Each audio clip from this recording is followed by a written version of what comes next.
Bonjour chers téléspectateurs, soyez les bienvenus au Club 700. Toute l'équipe de CBN vous salue. Le pasteur Kofi et moi sommes toujours ravis de vous montrer les merveilles du Seigneur. N'est-ce pas, pasteur? Tout à fait, Massi. On garde la même passion et puis la même affection pour eux parce qu'ils sont fidèles. Oui. Merci de votre fidélité à cette émission du Club 700. Regardez comment Dieu, de façon miraculeuse, a délivré Don et Joseph d'une façon extraordinaire. Suivez le témoignage. À l'été 2013, Don Sears et Joseph Daniel partirent explorer les canyons rocheux de Clear Creek en Arizona. Ce qui aurait dû être une balade ordinaire s'est vite transformé en cauchemar. Je lui avais dit que je voulais l'emmener dans un coin sauvage de l'Arizona, un de mes endroits préférés. La dernière fois que j'y étais allé, c'était en 2010. C'est une très grande réserve forestière d'environ 52 000 km² dans le comté de Coconino. Et nous ne parvenions pas à trouver la bonne route. J'ignorais que le service des forêts avait changé les numéros des routes. C'est pour ça que nous ne trouvions pas notre chemin. Ils décidèrent de continuer tout de même. Don savait que s'il trouvait la crique, il pourrait s'en sortir facilement. Nous avons essayé de trouver un autre chemin. Malheureusement, nous avons été pris au piège dans ce canyon. Nous avons traversé deux plans d'eau que nous ne pouvions pas traverser dans l'autre sens. Et même si nous arrivions à nager jusqu'à l'endroit où nous sommes descendus dans l'eau, nous n'avions aucune traction pour remonter la chute. Il n'y avait aucune prise, rien du tout. De la roche lisse tout le long. C'est alors qu'il a dit « Nous ne pouvons pas revenir en arrière. Nous ne pouvons pas aller plus loin. Nous étions là depuis 5 ou 6 heures et nous n'avions ni eau ni nourriture. Nous avions perdu notre sac. » Don trouva enfin un endroit où il pensait pouvoir grimper. Je suis remonté d'une dizaine de mètres et me suis retrouvé devant un autre mur vertical. J'ai commencé à le gravir, mais à 2 tiers du chemin, j'étais vidé. J'ai compris que même si j'essayais de continuer l'ascension de ce mur, je n'y parviendrais pas. Je n'avais plus la force de me hisser. Je me suis dit qu'il fallait que je redescende. Je ne pouvais pas passer la nuit sur cette falaise. Don entama la descente, mais glissa et tomba, atterrissant dans une crevasse. Dans sa chute, il se disloqua l'épaule droite et se fractura l'épaule gauche. J'étais coincé. C'était fini. Je ne pouvais plus descendre. Si j'essayais de continuer pour rejoindre Joseph, je risquais de tomber sans plus pouvoir m'arrêter. Don et Joseph étaient tous deux chrétiens et savaient ce qu'ils devaient faire, prier. Mais la prière ne fut pas la première chose qui vint à l'esprit de Don. J'étais en colère. J'étais en colère contre Dieu, qui avait permis que cela se produise. J'étais en colère contre Joseph, à cause des décisions qu'il avait prises. Et j'étais en colère contre moi-même, à cause des décisions que j'avais prises. J'aurais pu sortir Joseph de là sans problème, s'il avait été le seul à traverser. Mais puisque moi aussi j'étais passé de l'autre côté, il n'y avait plus moyen de revenir. Don se calma et voulut appeler les secours, mais il n'y avait pas de réseau. Il m'a lancé son téléphone et je suis allé plus haut, dans un canyon, à environ 30 mètres de là. Nous restions à une distance qui nous permettait de nous entendre crier, et toutes les 5 minutes, je l'appelais. Puis, j'ai commencé à déclarer des choses comme « Notre Père est avec nous, les anges sont ici, Jésus est ici, tout ira bien. » Tandis que Joseph grimpait, on était en communication par la prière et les louanges à Dieu. Ensuite, j'ai commencé à grimper sur une 60aine de mètres. Je n'avais jamais fait d'escalade, mais j'entendais le Saint-Esprit en moi qui disait « Tout ira bien, agrippe-toi là, tiens-toi ici, penche-toi de ce côté, tombe-toi par là. » La seule façon de pouvoir traverser la partie du canyon où nous nous trouvions, c'était le rappel, naturellement avec des cordes. Mais nous n'avions pas de cordes, voyez-vous. Alors Joseph a décidé de l'escalader à main nue. Tandis que Don attendait et priait, Joseph trouva un homme, Michael, qui avait du matériel d'escalade dans sa voiture. Don avait froid et il commençait à se faire tard. Michael descendit en rappel jusqu'à 10 mètres au-dessus de moi. C'était l'endroit le plus sûr pour lui. Il m'a envoyé une veste afin que je l'enfile, ce qui a vraiment été un cadeau de Dieu. Michael attendit les secours avec lui pendant 3 heures. Durant tout ce temps, Don parla à Michael de la grâce et du salut de Dieu. Le lendemain matin, les secours le sortirent du canyon. Ils le transférèrent du panier civière de l'hélicoptère à la civière de l'ambulance. C'était très difficile, à cause du vent provoqué par l'hélicoptère. Et Don était fragile et très mal en point, mais nous avons pu le mettre dans l'ambulance. Quand il repense à la manière dont Dieu l'a sauvé dans ce canyon, Don dit qu'un verset de la Bible lui a permis de tenir bon toute la nuit. Je me suis rappelé de Romains 8, 28, et c'était mon seul soutien. Nous savons que Dieu fait concourir toutes choses au bien de ceux qu'il aime, de ceux qui sont appelés selon son dessein. Demandez-lui tout ce qui est dans votre cœur et faites-lui confiance. Vous devez lui faire confiance. Si vous sentez un doute, demandez au Seigneur de le faire partir. J'ai lu dans ta parole que tu es tout-puissant et omniscient. Je veux connaître la réponse. Je veux voir telle chose, mais vous devez lui faire confiance et lui demander son aide.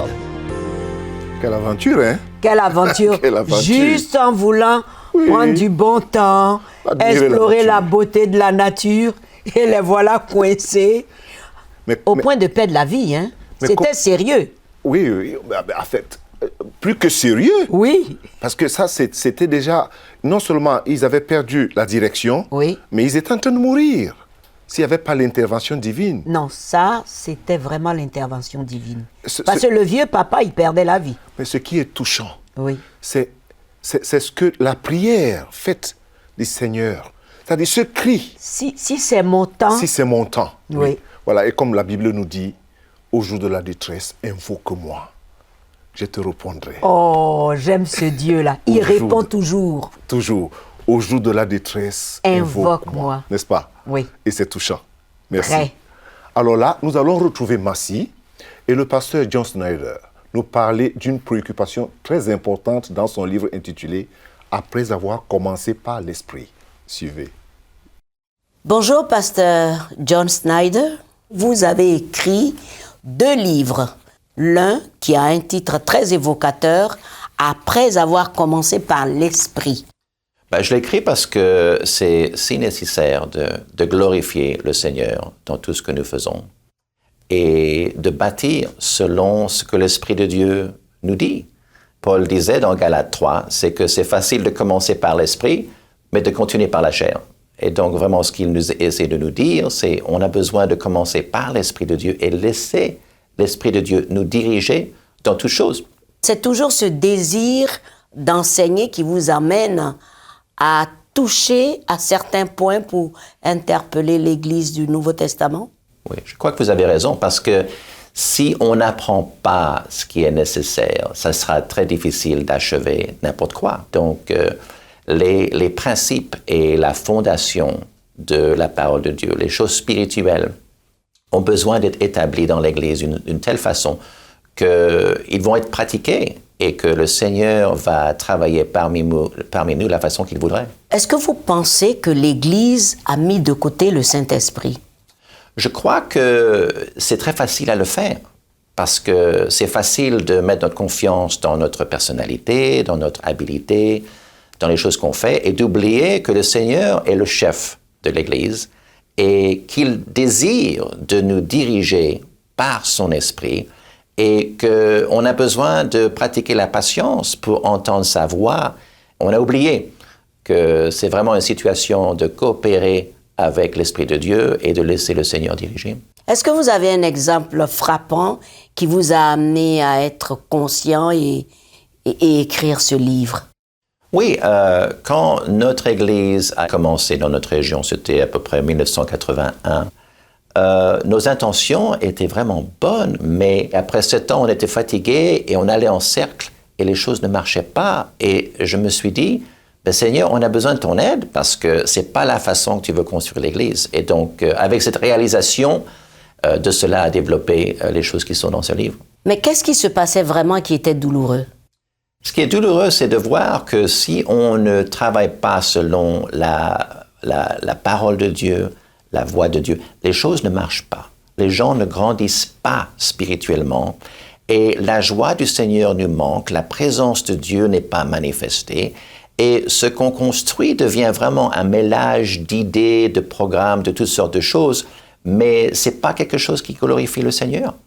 Comment on peut canaliser et s'assurer que ces personnes ont vraiment reçu l'enseignement nécessaire pour avoir une vie chrétienne épanouie, avec le Saint-Esprit, bien sûr. Que ce soit une personne ou 100 000 personnes, que ce soit une petite église d'une douzaine, que ce soit une grande église de 50 000, tout le monde a besoin d'être établi d'une façon personnelle dans les principes de Dieu. Et on a besoin de venir dans un ordre dans notre vie, dans nos familles, dans l'Église, qui va édifier le corps de Christ, qui va être selon la volonté du Seigneur. On peut entendre ceci, regarder cela, mais on ne bâtit pas selon l'Esprit de Dieu. Et donc, c'est quelque chose qui a besoin d'être établi et rétabli continuellement dans l'Église. Vous pensez que ce serait une bonne chose qu'on revienne aux églises primitives avec très peu de personnes dans les maisons? Pas nécessairement, mais je crois que la grande réunion a besoin d'être en combinaison avec des petites réunions qui sont dans les maisons, où les choses deviennent pratiques et personnelles, parce qu'on a besoin de vivre d'une façon qui est juste dans nos mariages. On a besoin d'élever nos enfants d'une façon qui va plaire au Seigneur. Et on a besoin de fonctionner au travail et dans l'Église. Et on a besoin encore de vivre et d'agir selon la parole de Dieu. Et la fondation a besoin d'être vraiment établie d'une façon solide dans la vie de tous les chrétiens. Aujourd'hui, l'Église ou le chrétien sans le Saint-Esprit, c'est un danger? Oh, absolument, oui. Parce que c'est si facile de construire selon nos personnalités, selon nos idées, et de faire toutes sortes de choses qui sont vraiment religieuses ou peut-être même charismatiques, mais ce n'est pas le Seigneur qui est au milieu de cela. Et donc, ce qui est important, c'est de faire ce qui va plaire au Seigneur et de laisser le Seigneur nous montrer la façon de le suivre et de continuer dans la façon que l'Esprit de Dieu établit. Parce que on peut commencer par l'Esprit de Dieu, mais après, on commence à essayer de se perfectionner par la chair. Le chrétien qui vous écoute en ce moment veut savoir, mais comment je marche avec le Saint-Esprit? Comment je suis sûr que je suis guidé par le Saint-Esprit? Ce qui est important, c'est de réaliser que le Seigneur veut travailler dans toutes les situations, dans toutes les familles, dans toutes les églises, mais ça va être en accord avec sa parole et par la puissance de son esprit. Que voulez-vous que l'Église retienne à partir de ce livre? Je crois que l'objectif, c'est de fortifier les pasteurs, les dirigeants, et d'aider à établir et de fortifier l'ordre de la parole de Dieu et la volonté de l'Esprit de Dieu dans chaque Église. Vous savez, les amis, T.L. Moody avait dit à certains de ses amis cette parole. Peu importe le cadre dans lequel votre vie se déroule, l'essentiel pour vous, c'est d'être là où Dieu veut que vous soyez. Pour le reste, il s'en charge. Ça, c'est une parole très touchante. Comme David, l'histoire de David tout à l'heure, et bien d'autres dont nous avons donné les témoignages au Club 700. Comme pour vous, peu importe, toi qui me suis maintenant, là où tu es assis, là où tu te trouves, peut-être sur un lit de malade dans l'hôpital, peu importe le cadre dans lequel votre vie se déroule, peu importe ce qu'on dit de vous, peu importe ce qu'on pense de vous, peu importe ce qu'on chante derrière vous, peu importe ce que vous manquez, peu importe vos limitations, peu importe même votre infirmité, l'essentiel dans la vie, c'est d'être là où Dieu vous veut. Pour le reste, le temps et les choses et les besoins, il s'en charge. Je voudrais inviter quelqu'un qui me suit en ce moment et qui souffre à deux niveaux. D'abord dans son cœur, ensuite dans son corps, à prier avec moi maintenant. Seigneur Jésus, j'ai entendu ta voix me parler. En regardant ces témoignages, je sais que j'ai un besoin. Je te demande de me pardonner, Seigneur. Pardonne-moi toute ma rébellion. Pardonne-moi toute ma désobéissance. Et viens dans ma vie, Seigneur. Je prie que tu me guérisses de cette infirmité. Il y a quelqu'un qui a un esprit d'infirmité, qui suit cette émission en ce moment, et dont Jésus veut guérir. Jésus veut te guérir. Place juste la main là où sur ta tête ou sur ton cœur, et répète cette prière. Seigneur Jésus, guéris-moi, parce que ta parole dit que c'est par tes maîtrissures que nous sommes guéris. En ton nom, je reçois ma guérison maintenant même. Je la reçois maintenant même. Et que le Seigneur te guérisse. Reçois la guérison au nom de Jésus. Amen et Amen. Que Dieu te bénisse. C'est une très simple prière. Mais ce qui est important dans la prière, c'est l'attitude de ton cœur devant Dieu. Si tu es sincère, Dieu est fidèle. Si tu es honnête, Dieu est toujours fidèle. Ce qu'il veut et ce qu'il voit, c'est ce que tu gardes dans ton cœur. Je crois que tu as été sincère, que Dieu te bénisse. Mais ne nous quitte pas, parce que Dieu a encore d'autres pour toi. À tout de suite.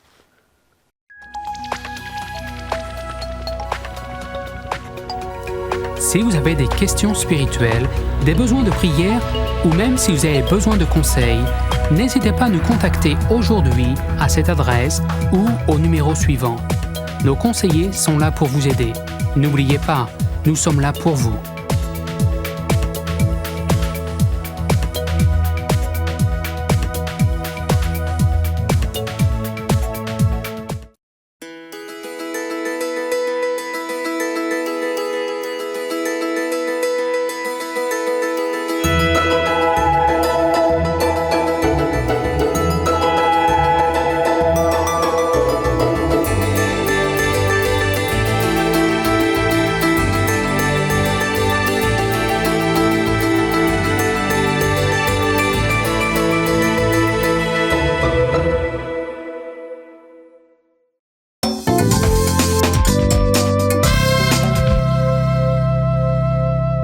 Bienvenue de nouveau au Club 700, mes amis. David a eu une enfance très malheureuse. Il pensait trouver le bonheur dans le mariage, mais après 11 ans de stérilité, c'était pas du tout beau. Regardez. David Patrick aime fabriquer des modèles de guitare uniques. Chaque nouvelle création lui rappelle que Dieu a fait de lui un homme nouveau. Je prends de l'ancien pour en faire quelque chose de nouveau. C'est ce que Dieu fait aussi avec nous. Il m'a pris quand tout allait mal et il a tout arrangé. David a grandi dans la foi en Jésus et s'était toujours considéré comme chrétien. Mais même adulte, il n'avait jamais estimé avoir besoin de l'aide de Dieu. Lorsqu'avec sa femme Shannon, ils ne purent concevoir d'enfants, ils décidèrent de trouver eux-mêmes une solution. Nous avons pris une seconde hypothèque sur la maison pour pouvoir payer la fécondation in vitro. Pendant des années, Shannon suivit des traitements, mais sans succès, tandis que les dettes, le stress et les frustrations s'accumulaient sans cesse. Shannon se sentait coupable. Quand vous voyez que toutes vos amies tombent enceintes, vous finissez par vous dire que vous êtes incapable de donner un enfant à votre mari, de tomber enceinte, et vous vous sentez coupable. David se mit en colère contre Dieu. Je priais en disant « Seigneur, pourquoi ne peux-tu pas me donner un enfant ? Je ne te demande pas grand-chose. Pourquoi tu ne nous en donnes pas ? Tu es Dieu, tu n'as qu'à parler pour que cela arrive. Tu peux claquer des doigts, le déclarer et ça va se produire. » Le couple Patrick abandonna les traitements en 2002 et décidèrent d'adopter. Cette même année, David eut un accident en quad. Il s'en sortit avec des contusions internes et les médecins lui prescrivirent du Percocet pour calmer sa douleur. David lui découvrit d'autres bénéfices. Ça me permettait d'échapper à nos problèmes d'infertilité parce que je ne parvenais pas à donner à ma femme ce qu'elle désirait. Il continua de prendre ses médicaments bien après que la douleur fut partie. Lorsqu'il n'eut plus de prescription, un ami lui donna de l'oxycodone, un antidouleur plus fort et plus addictif encore. Ça m'a donné une sensation nouvelle, complètement différente, trop bonne pour pouvoir être décrite. J'en voulais toujours plus. Désormais accro, David se mit à puiser de l'argent dans la caisse de l'atelier automobile de son père, où il travaillait depuis son adolescence. Son père, David Senior, remarqua un changement dans son comportement. Ses yeux se mettaient à briller chaque fois qu'il venait travailler. Je me suis alors demandé ce qui pouvait clocher, ce qui n'allait pas. Chez lui, David avait un comportement imprévisible et sa relation avec Shannon était tendue. Un jour, elle trouva ses pilules. Mon cœur s'est arrêté. Ce n'est pas possible. Ce n'est pas en train de m'arriver. Je ne veux pas de ça. C'est fini. Je ne veux plus te voir. Je ne veux plus avoir affaire à ça. Shannon lui demanda de partir. Une semaine plus tard, David intégra un centre de désintoxication et de réhabilitation. Ce soir-là, dans son lit, il se tourna vers Dieu. J'ai dit, Seigneur, si tu le veux, sauve-moi. Sauve-moi de moi-même. Sauve-moi de mon péché. Mais Seigneur, sois le Seigneur de ma vie. Change-moi. Je suis à toi. Après cette prière, je suis tombé dans un sommeil profond. Le lendemain, je me suis réveillé et tous les symptômes du sevrage avaient disparu. David fut remis aux soins de son père. Un mois plus tard, il rentra chez lui, après avoir promis d'assister aux réunions des narcotiques anonymes. Mais il devait encore dire à son père qu'il était accro et qu'il avait volé des milliers de dollars dans la caisse.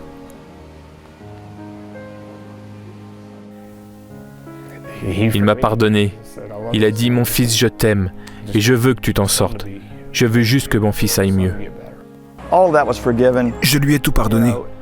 C'était un acte d'amour que je lui devais, non seulement parce qu'il est mon fils, mais aussi parce que c'était la seule manière pour lui de pouvoir repartir à zéro. David et Shannon se mirent à reconstruire leur relation ensemble ainsi qu'avec Dieu. Et après 11 ans de tentatives, Shannon donna enfin naissance à une petite fille. À sa naissance, je débordais de joie. Je n'arrêtais pas de remercier Dieu d'avoir pu connaître une grossesse. Je me suis mis à louer le Seigneur, à remercier Dieu, à remercier le Seigneur. J'en avais les larmes aux yeux. David n'a plus pris de drogue depuis 2006. Depuis, Shannon et lui ajoutèrent 2 filles adoptées à leur famille. Aujourd'hui, quand David joue de la guitare, il a une audience captivée. Quand Dieu vous change, vous êtes vraiment changé. Rencontrez le Seigneur, notre Dieu, vous changera. Cela vous délivrera. C'est très important, hein? Vous qui êtes pasteur. C'est plus une affaire d'être pasteur massif.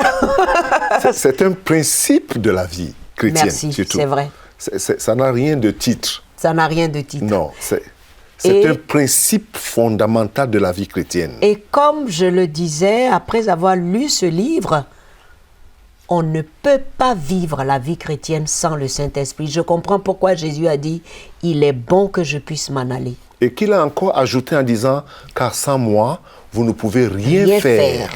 Nous avons la tendance d'oublier cette partie-là. C'est ça. D'oublier que sans le Saint-Esprit, il n'y a pas de véritable vie chrétienne. Il n'y en a pas. Il y a un semblant de vie chrétienne. Et il n'y a pas de garde-fou. On va agir n'importe quand, n'importe comment, et vivre n'importe comment. Alors le conseil qu'on donne, c'est que les gens s'accrochent au Saint-Esprit. Oui. Et ne pensent pas que le Saint-Esprit, c'est une personne. Tout à fait. Tout à fait. C'est une personne. Alors, mes amis, vous savez maintenant que sans le Saint-Esprit, il n'y a pas de vie chrétienne. Accrochez-vous au Saint-Esprit. À tout de suite.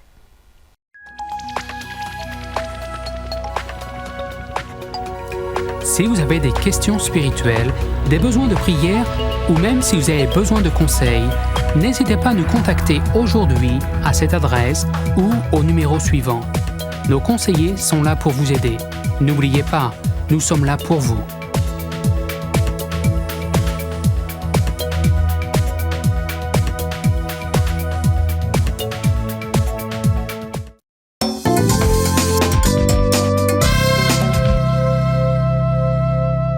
Merci de rester avec nous au Club 700 pour voir cette grand-mère qui avait beaucoup de mal et un grand besoin pour s'occuper de son petit-fils de 10 ans, abandonné. Regardez. Grand-mère Uraï se mit à courir lorsque sa voisine lui apprit qu'un bébé était dans la rue et pleurait. She said, "Come, hurry. He looks like your grandson." C'était bien son petit-fils Cobb. Il était assis dans la poussière, ses jambes couvertes de piqûres de fourmis. Sa mère l'avait abandonné là. He was crying and trying to get away from the ants. I picked him up and comforted him. It broke my heart to see him that way. La mère de Cobb ne revint plus jamais. Grand-mère Uraï et son mari Kaou élevèrent Cobb du mieux qu'ils purent, jusqu'à ce que grand-père Kaou fasse une crise cardiaque. My husband used to drive a motorcycle taxi, but after the stroke, he couldn't walk or talk. Grand-mère Uraï dut commencer à subvenir aux besoins de la famille. Elle avait une petite échoppe de marché dont le toit fuyait. I felt so tired and alone. I didn't have the money to fix the stall. I had to borrow money from our relatives just to buy food. Quelqu'un dans sa famille lui suggéra d'envoyer Cobb dans un orphelinat. The thought of giving up Cobb never crossed my mind. I told myself that I would take care of him until he grows up. J'aime beaucoup ma grand-mère. Elle s'occupe bien de moi. Sans elle, je serais probablement déjà mort. Mais les choses empirèrent lorsque le gouvernement ferma l'échoppe d'Uraï en raison de la proximité d'un canal. The authorities told me to leave because the canal flooded. I tried to find work at the market, but people said, "No, we are too old." Orphans Promise de Sibienne aida grand-mère Uraï à garder sa famille. D'abord, nous lui avons construit une nouvelle échoppe dans un lieu sûr. Ensuite, nous l'avons remplie avec des fournitures de toutes sortes, un four, des ustensiles de cuisine et un frigo, afin qu'elle puisse préparer des repas à vendre.